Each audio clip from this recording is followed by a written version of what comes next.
The area where we were heading in, Eastern Europe, was known for its radioactivity. We had received reports of strange animals, things that looked like they were hatched from a mad scientist's laboratory. I didn't know how much of it was believable because some of the descriptions that the survivors gave sounded more like a wendigo or a dogman or anything other than a real animal.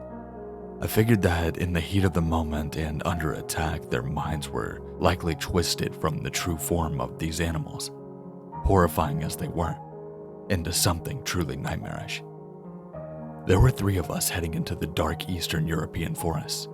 My friend Dmitri, who was originally from the country that knew the language as well, his girlfriend Anna, and myself. Everything seemed mundane enough as we flew into the country and handed over our passports. There was no sign of the horrors waiting for us ahead. The first towns that we encountered looked idyllic enough that we just drove through them with a rental car. Isolated farmhouses with cows and chickens dotted the landscape. Plentiful fields of wheat, potatoes, and corn stretched on all sides of us. The black earth here was very fertile, I knew. As we headed deeper into this radiation zone, however, the houses and the farms all started to be abandoned and dilapidated, the fields barren and dead. Christ on a cracker, I muttered, more to myself than to my friends. This place looks like it's suffering through the apocalypse or something. It did, Dmitri said grimly. A nuclear apocalypse. I feel like the biblical one is far more optimistic than the true apocalypse will be. In reality, there is no rapture, no victory of light over darkness. If there ever even was a World War III, every majority city will just be consumed by nuclear fire. It will throw buses and cars thousands of feet into the air and spilling out bodies onto the burning skies. Entire streets will collapse, trapping countless of millions under the rubble. Well, that's a cheerful thought, Anna commented, her dark blue eyes staring out the window. I saw the reflection of the white eye skittering across the brush outside. Small animals that disappeared in front of the approaching roar of the engine. How far is it? I asked, feeling carsick and anxious. It reminded me of driving through parts of the Northern California area before, when I had reached out the window. Anna and Dmitri seemed unaffected though. I cursed my stomach, which was always turning traitorous towards me. It's gonna be a while, man, Dmitri said. This country is huge, probably another 3 or 4 hour drive, and then we have to start walking. Good thing we left before dawn, Anna said, stifling a yawn. She had a can of some cheap Russian Red Bull knockoff, some fluorescent green cap, and it kind of smelled like chemicals. But she drank it as if it were just the finest French wine. I gazed out at the dark forest that passed us on both sides, wondering what kind of sights lay ahead of us in this land of the damned. The sun rose early over the gently rolling hills and the black earth of Ukraine, sending its rusty streaks of blood across the sky. The going had been easy so far, except for the constant car sickness I felt. I took a few pills of meclizine, wishing that I could just have smuggled some weed gummies through the customs. But here, cannabis is illegal, and I was not eager to see the inside of an Eastern European prison, where lunatics like the 3 guys 1 hammer maniacs and the cheeseboard killer lived in hellish conditions. Holy shit, would you look at that? Dmitri said with awe, wonder oozing out of his voice as the car braked abruptly. I looked up quickly, my stomach doing flips. But what I saw laying across the road instantly brought me back to the moment. Dmitri pointed a tattooed hand at the sight. Is that real? Anna asked. I could only shake my head as if we were all staring at a dead bear that just laid across the cracked asphalt, its dead eyes staring straight through us. I noticed immediately that this bear had extra paws on its arms. Blood-stained claws jutted sharply out of its 4 paws. Each seemed to have 7 fingers. Its feet looked stunned and twisted, like the roots of a tree. An extra arm stuck out of the front of its chest, a pale white fleshy growth emerging from its sternum. The mutated limb looked malformed and boneless, causing a sense of revulsion to rise up as I gazed on it. It flopped gently in its heavy wind that swirled down the surrounding hills. Well, I guess the rumors are true, Dmitri said slowly, his eyes as wide and excited as a child. Can you imagine what other kinds of things must be lurking in these forests? This is going to make a really awesome documentary. Anna nodded, playing with the small, handheld digital camera she took everywhere with her. She wanted to make a video that would finally go viral on the internet and help her gain recognition for her work. I'm going to record everything, including this, she said excitedly, brushing a lock of blonde hair behind her ear as she opened the door to the car. Dawn had risen overhead, radiating the first warm rays of the bright summer day. After a long moment, I followed her out. Dmitri stood at her side, his eyes dark and wide.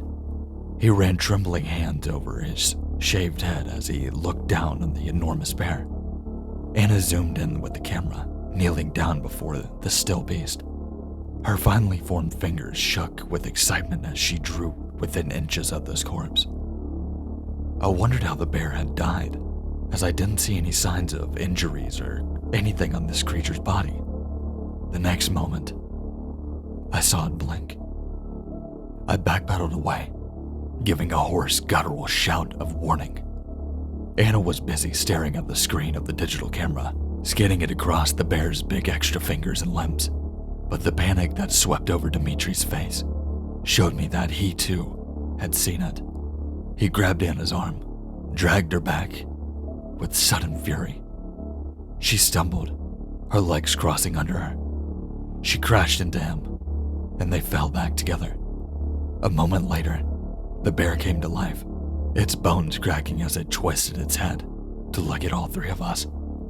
It swiped a mutated paw at the place where Anna's face had been only moments ago. I heard the sharp claw slice through the air like switchblades. The bear's head ratcheted over to glare at us. It gashed its teeth as silver streams of saliva flew from its shaking head. With a primal roar, it leapt off the ground. I turned to run back to safety of the car, but I nearly tripped when a pale figure out of the forest came out right in front of me. It looked like something conjured up in a nightmare. It was naked and bloated, its skin white and bulging with pink cheeks. It looked to have like a combination of human and pig features, and yet it ran upright like a person. Its irises were blood red, its pupils huge and excited. Its beady eyes flickered over Anna, and a low, satisfying growl erupted from its wide throat. I watched the muscle work ferociously in its porcine body as it sprinted towards her. Before Dmitri or I could even react, the pig thing grabbed Anna around her neck, its sharp, black fingers digging deeply into her skin. She squealed like a strangled rabbit as it dragged her away into the dark Ukrainian forest. Its pink lips pulled back an excited grimace, revealing the sharp fangs underneath. I heard its guttural growls fade away rapidly. It sprinted much faster than a person, its hooves slamming the ground over and over like superhuman speed. "Hey!" Dmitri called excitedly, taking a step forward. "What do you—" A giant bear paw with too many gleaming claws smacked his leg out from under him, sending him flying. I only stood there, shell-shocked and amazed, as Anna disappeared into the trees. A single moment later, the bear rose to its full height, roaring at us. Streams of spit flew from its mouth as its rancid breath washed over us. Breath that emanated a smell like roadkill and infection. I put my hands up, flinching, expecting a blow that never came. When I looked up, the bear had gone back to all fours. It ran in the path that the pig creature had gone, its white, boneless extra limb hanging limply on its chest. "What the fuck?" Dimitri cried on the ground, rolling back and forth. I came back to life, running over to his side. I saw deep gouges, marks slicing up through his blue jeans, bright streams of blood lazily dripping from its claw marks on his leg. "We need to get help," I cried, shaking him. His eyes looked far away and confused, as if he didn't fully realize what was just happening. "We need to go back and get the police." "The police?" he asked, laughing. "The police won't do anything. You think they're gonna travel all the way out here into a radioactive zone just to find a missing person?" He shook his head grimly before reaching out to my hand. "Help me up. There's a first aid kit in the car. We need to bandage this up. Then, we're going after Anna." We had no way to call for help. The phones this far out into Chernobyl didn't work, and there were never any cell phone towers built in this silent land. After Dimitri had disinfected and bandaged his legs, he rummaged through the trunk, looking for weapons. "God damn, there's nothing good here," he said angrily. "Some bear mace and some knives. What good is any of this going to do against these mutated monsters? We need a damn AK-47. I nodded in agreement. "Too bad we're not in the US, I said. "The only guns you're gonna get around here are the ones that you take off of bodies of Russian soldiers." "Yeah, if only," he muttered sadly, handing me a large folding knife. "We have 1 canister of bear mace, 3 knives, and a tire iron. Not exactly an arsenal." I really didn't want to go into these dark woods, but thinking of Anna being tortured or murdered made me feel sick and weak. I shook my head, mentally torn. "Here, take the bear mace too. I'll take the tire iron and the knife," he continued, forcing the black canister into my numb fingers. "You ready for this?" "Absolutely not," I said. "I think we should try to find help. If we both go in there and get slaughtered, no one will ever find Anna." "The nearest town is 2 hours west of here," he responded icily. "By the time we get there, her trail will have gone cold. It will take at least 5 to 6 hours to get any rescue out here. No, we need to do this. And we need to do it now. If you don't want to come, I'll come," I said grimly, my heart pounding.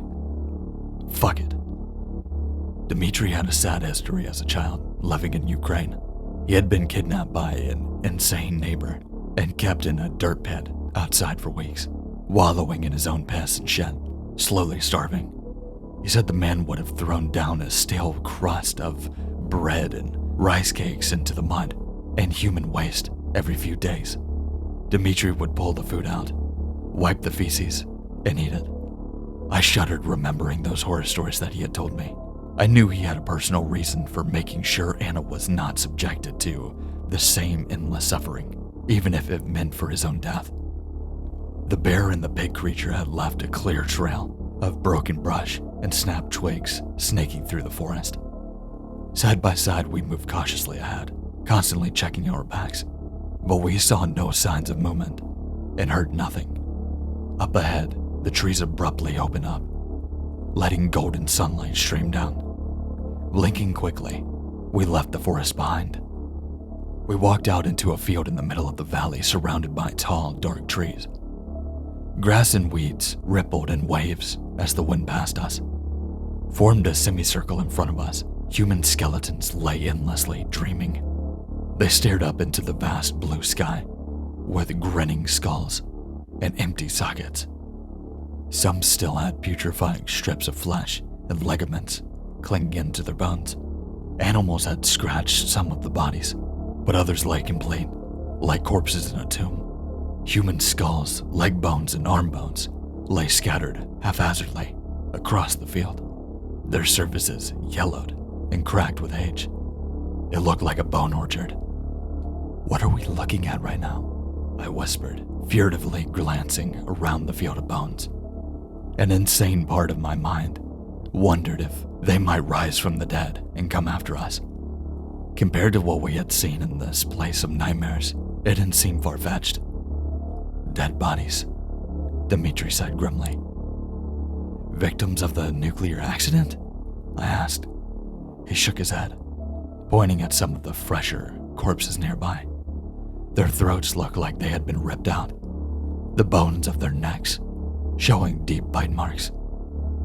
The one nearest to us had its skeletal fingers wrapped around a glass bottle with a piece of paper that rolled up inside and a cork inserted into the top. I knelt down, prying the fingers back with soft, cracking noises. I uncorked it and took a look at the paper. It felt thick in my hands, like some kind of handcrafted paper from the old days. The cursive following across the sheet looked like it had been written in a quill pen and with actual ink. In confusion, I read the letter aloud. Rules to survive in the Hellskin Nature Preserve. Number 1. The cult known as the Golden Butchers has been kidnapping women to breed them with pig creatures. They worship the offspring that result from the unions as gods. If a member of your group gets taken, you will find them in the living farm at the end of the forest. Number 2. If you encounter Mr. Welcome, the enormous pig god with the eyes on its forehead, you must not let him touch you. Number 3. The red snake can only see while you're moving. If you encounter them, stay still. Don't even breathe. Breeding women with pig creatures? Dmitri cried, horror washing over his face. We need to find her, but where do we even start? I looked through the field, trying to see any signs of tracks, but it looked like hundreds of animals had gone through this field recently. Paths of tall, crushed grass crisscrossed in enormous lengths of it, some of them worn down to black dirt and stone. I just shook my head, having no idea. A distant scream rolled its way down the surrounding hills. It came from our left, sounded very much like Anna. Dimitri's eyes turned cold. Without looking back at me, he started frantically running towards the sound. It faded away within seconds. Wait up! I cried, sprinting as fast as I could. His freshly shaved head gleamed as he disappeared into the trees. Gripping the open buck knife in my hand, my knuckles white with tension and fear, I followed after him. We wandered for hours through the woods, never hearing a second scream to guide our path. We both hoped that we were going in the right direction. A small deer trail winding through the brush opened up, heading up rocky hills and clear streams of water. Sweating and nervous, we traveled for miles and miles, rarely talking. A few times, I tried to get Dmitri to slow down. How do you know you're going in the right direction? I asked. We've been walking this trail for like 5 hours and haven't seen anything. This was the direction that the scream was coming from, they said weakly. Where else would they go? They would want to travel quickly with a hostage. They would take a trail. I pointed out that there may be other trails, that we had absolutely no idea where we were going. As we reached the peak of the mountain, I pulled a small portable Geiger counter we had taken along for the trip. The radioactivity here was high, much higher than normal background radiation. I didn't know how far we were from the nuclear power plant, at the center of all of this, but at a certain point, it would become too dangerous to keep moving forward. Dmitri was next to me, chugging a bottle of water, when a shriek rang out from below us. It sounded almost animalistic, but had a strange electronic distortion, amplified to an ear-splitting cacophony. It echoed through the trees. Much quieter roars answered from the forest all around us in response. The cries of bears and other predators. These sounded much closer, however. Psst! A ball of thick ferns said to my left, shaking suddenly. In Ukraine, the ferns continued by whispering, Hey, you! I jumped, swinging the knife in the direction of the bush, watching the blade wildly in my hand just shake over and over again as fresh waves of adrenaline surged through my body. Dmitri was by my side, his eyes wide and wild. He glanced over at me, nodding. He had the tire iron raised up like a tennis racket, ready to strike. A moment later, a little boy crawled out. He was scarecrow thin, his face smudged with dirt and filth, his eyes sunken in and lifeless, deep inside of his small head. He had black hair and a nose like a little twist lump in the center of his face. It seemed like it had been repetitively broken. He didn't look older than 10, but he looked so emaciated that it was impossible to say.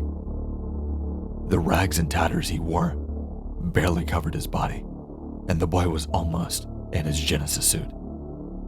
"Come out," I said grimly, Dimitri's eyes bulging from his head. "Don't kill me, please," the boy whispered in a cracked, choked voice, his accent giving all of his words a guttural tone.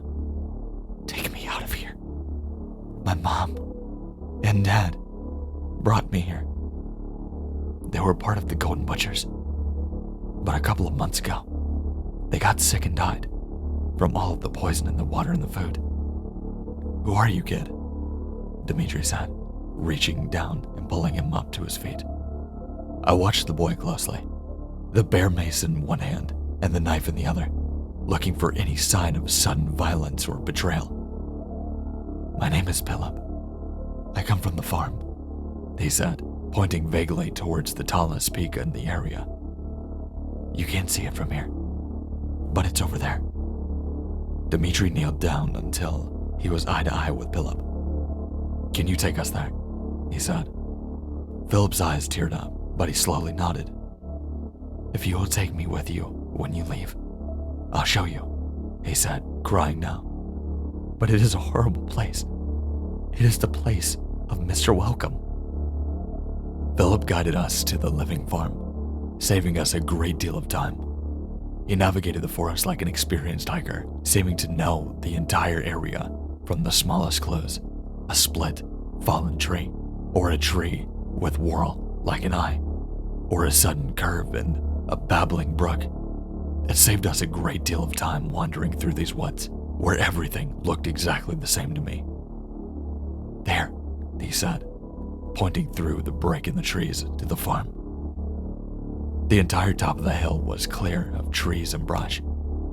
In its place stood a nightmare. The farm was the closest place to hell I have ever seen. The top of the living building peeked over the tall trees surrounding it.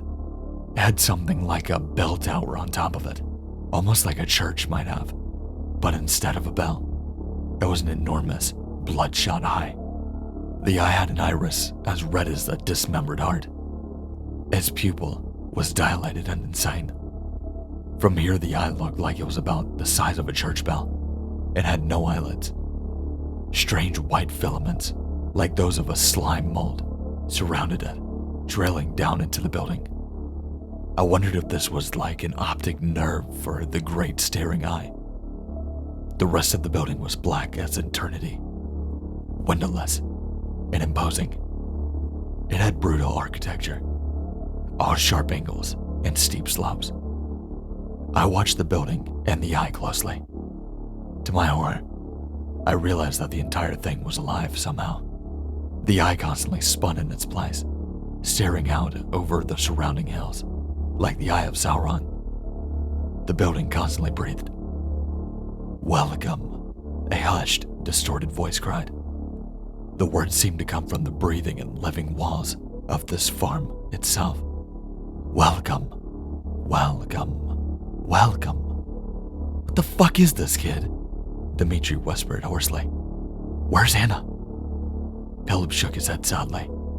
"She's inside with the other breeders," he said, the fear and terror evident in his face. "They keep them chained up in cages or bound in basements until the time for the ritual comes." "And what is that?" I asked. He looked up at the sky and the fading light. We had somehow wasted nearly the entire day already. Night was coming, and we hadn't even seen Anna yet.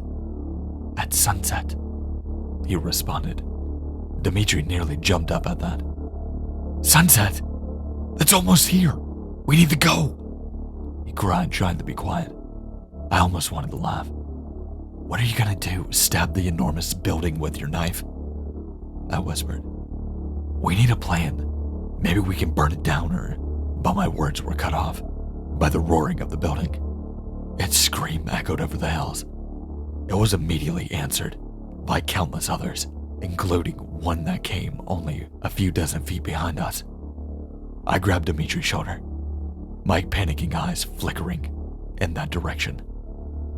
"There's something," I started to say, when the bush cracked under the heavy weight. Looking up, I saw something horrible stalking us from behind. It looked like a pig walking on all fours, with a fat bloated body, but it was the size of a fucking SUV. Its eyes were like the eye in the building, blood red and dilated.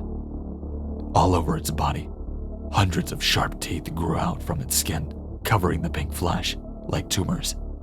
The creature almost looked like a porcupine with all the sharp points and fangs projecting from its body. For a moment, its eyes widened as we stared at each other. They instantly narrowed as the pig roared again and gave chase. It gnashed its teeth, opening and closing its mouth in a frenzied bloodlust. In its mouth, teeth grew wild. Hundreds of razor-sharp teeth of different sizes grew from its gums, tongue, and lips. "Run!" I cried, grabbing Philip's arm and hauling him off the ground. The boy had natural survival instincts and immediately started running by my side, away from the approaching creature. We broke out into a massive clearing where the living farm stood. I saw that the building had only a single door in it. It was one door in and one door out. A black barn door that stood wide open. I heard Dimitri's feet pounding the ground behind me. The heavy thuds of the approaching creature drew louder by the second. "In the barn!" I cried, not having time to think. It was the only possible place of safety here. I sprinted faster than I ever did before towards those doors, as if they were entrance to paradise itself. Without slowing, I ran into the building, trying to slam one of the doors shut behind me. Dmitri grabbed the other, with the creature only seconds away. They started swinging shut. Philip's small body pressed against my leg as he came forward, using his meager strength to help me. The door was extremely heavy and hard to move. The building itself looked like it was 6 or 7 stories tall, and the doors to the barn nearly a third of the height. With a tortured creak, they slammed shut. A single breath later, something heavy thudded against the other side, as if it had been hit by a battering ram. But the door held. Quickly, Dmitri and I grabbed a large board leaning against the wall and stuffed it into the brackets on both sides of the door, locking it from the inside. I noticed how cool and dark it was in here, as if I had walked into a cave. I turned, taking in the interior of this living farm for the first time. At that moment, I had to repress a scream, welling up in my throat. Hundreds of imprisoned women lined both sides of the barn. They were stacked one on top of another, like prison cells, wearing filthy, blood-stained rags. Most of them looked silently down on us with dead, haunted eyes. I noticed the majority were in their 20s or 30s, but their eyes looked centuries old. Along the back wall, an enormous pig lined the wall, positioned like Jesus on the cross. It stood as tall as the barn itself. Extra eyes covered its face, a dozen of them positioned all over its cheeks and forehead. From the top of its head, I saw white filaments rising up into the bell tower, its many blood-red eyes focused on us, as still as death. "Welcome," it hissed. "Welcome!" Its limbs were chained to the wall, enormous rusted links intertwined around its body, preventing Mr. Welcome from moving. "Anna!" Dmitri cried, looking around frantically. There was no one else here that I could see except for Mr. Welcome and all the hostages. Anna, where are you? Don't scream, Philip said in a tiny, fear-choked voice. Please, don't scream. But it was too late. As Dimitri's last words faded, trapdoors built into the black floor of the barn sprung open. Dozens of mutated bears and pig creatures crept out, their predatory eyes scanning us with hunger and anger. Fuck! Dimitri cried, running back to the door at my side. Frantically, the three of us pulled the board up and dropped it onto the fleshy floor. As hisses and growls erupted all around us, and the predators creeped forward towards us in a semicircle, the barn door flew open. It was night now, the darkness creeping in like a descending curtain. No pig creature awaited us on the other side, but something worse seemed to be creeping out from the forest. I saw snakes the color of clotted blood slithering ahead. Each one was the size of a tractor trailer, yet they made very little noise. An occasional hiss would rip its way through the air, but they hunted silently. As I stood in the field, in front of this barn, in no man's land of hellish proportion, the certainty of death fell over my heart like grasping skeletal hands. I looked down at the little boy, sadly. He gave me a faint smile, even though his eyes were terrified. I think we're fucked, Dimitri whispered by my side. I only nodded. But at that moment, I remembered the rules, and an idea came to me. Just stay still. And I said, don't breathe. Philip and Dimitri looked at me strangely. Then recognition came over their eyes. Dimitri only nodded, and then we all played statue. The predators from the barn were only 30 feet behind us now, crouched down and hunting us like cats with a mouse. Yet the snakes also closed in, their black slitted eyes gleaming with reptilian coldness. As the mutated bears and pig creatures leaned down to pounce, I closed my eyes, waiting for the inevitable. I felt a sudden rush of the air all around me. The snakes flitted forward in a blur, their massive jaws unhinging. Two fangs swiveled out like switchblades, fangs big enough to impale a police car. Drops of clear venom fell lazily from the ends. Keeping my eyes closed, afraid to even breathe or blink, I listened as the sound of tearing flesh and screaming animals resonated all around me. After about 30 seconds of this, everything went deathly silent. I don't know how long we stood there like statues, but eventually, someone touched me on my shoulder. I opened my eyes, unbelieving. Dimitri stared at me intently. They're all gone, he whispered. All except Mr. Welcome. It's now or never. I nodded, and together we moved into the farm. The trapdoor still lay open. I could hear very faint sobbing coming from underneath the building. Dimitri was afraid to make a move or a sound. Together, the three of us went down to investigate. We found a dark basement covered in hay. Torture tools covered the walls. Iron maidens, brazen balls, crosses, and an entire universe of whips, saws, grinders, pliers, razor wire, and other blood-stained tools of the trade. In the corner, we saw Anna, her hands tied to the wall. More rope bound her feet and her legs. We ran forward. When Anna saw Dimitri, she collapsed into a nervous wreck. Oh my God, you came. Please get me out of here. Right now, she whispered. They're coming. The ritual will start soon. Without a word, we started cutting the ropes, freeing her quickly. We need to be as quiet as possible. I told Anna, we can all get out of here. Let's go. As we ascended from the basement, back to the main floor of the living farm, the repetitive, metallic voice of Mr. Welcome kept repeating the same insane mantra. Welcome, it said. Welcome. Once the four of us were all together, however, it changed. Welcome, thieves. it hissed, its voice deepening and turning into a demonic gurgle. "That is my breeder. You will have to find out what happens to thieves." I could only imagine all those blood-stained tools in the basement, and I shuddered. Mr. Welcome inhaled deeply, his massive, fleshy body ballooning. With a predatory roar, he ripped the chains out of the wall of this living building. Orange pus and dark, clotted blood dripped from the holes.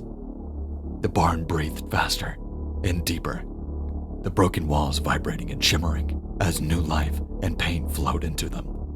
Mr. Welcome started moving towards us, like a grinding juggernaut, walking on two legs, like some sort of pig god. His many lidless eyes never looked away from us. The frayed optic nerves leading to the bell tower broke with a sound like snapping rubber bands. Dimitri looked at me with great sadness in his eyes. "Get away," he whispered. "I'll distract it. Just get Anna home, no matter what."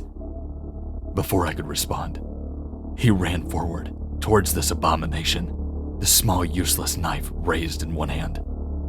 Mr. Welcome saw it coming. He tried to swipe at Dimitri with a sharp, black hoof, but Dimitri ducked. Running around to the back of him, he gave a battle cry and started stabbing the monster in the back of the leg, which probably hurt it about as much as a toothpick, but it provided a distraction. This time, Mr. Welcome spun his body, falling back on all fours to deal with his nuisance. He used his massive snout to smack Dimitri hard, sending him flying across the barn. He hit the wall with a bone-shattering thud. Dimitri's skin immediately started to blacken as if he was burning alive. His eyes melted out of his face as he screamed, clawing at the dying patches of necrotic tissue spreading across his body. Within a few seconds, his screams faded to agonizing groans. He tried to crawl towards us as he died. "Run!" I screamed, grabbing Anna's hand and forcing her to sprint beside me.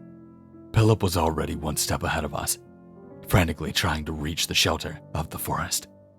I heard the ground shake behind us as Mr. Welcome drew near, moving much faster as we could ever hope to go. I knew that we would never make it. "Keep going, no matter what!" I yelled at Philip and Anna. They kept running, the animal instinct to survive now foremost in their minds.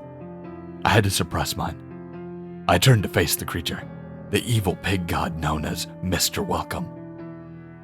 In hindsight, I don't know if God or some divine power had interceded, but the bear mace was probably one of the only few items that could have saved us in that moment. Mr. Welcome had many eyes, and now that he was running on all fours, his face was within reach. As my heart palpitated wildly, I raised the bear mace and sprayed his dozen eyes. He didn't slow, and I had to jump to the side to keep from being trampled. The air whooshed past me as if a subway car had gone by. But a moment later, Mr. Welcome gave a roar, and not one of anger and hunger. This was a roar of pain and uncertainty. Blinded, Mr. Welcome frantically started running in circles, knocking down huge swathes of trees. The ear-splitting racket, as he pulled the forest apart, crashed over the surrounding landscape. Without a moment of hesitation, I turned to follow Philip and Anna back to the car. We told the police about the barn and all the hostages, but they never claimed they could find it, and we never heard anything about it. Looking back on the experience, I now know why Chernobyl is a restricted zone, and it isn't just because of the radioactivity. There are some things that hide under the surface. And after all, things that grow in the dark, in those rotted places, is where no eyes should roam.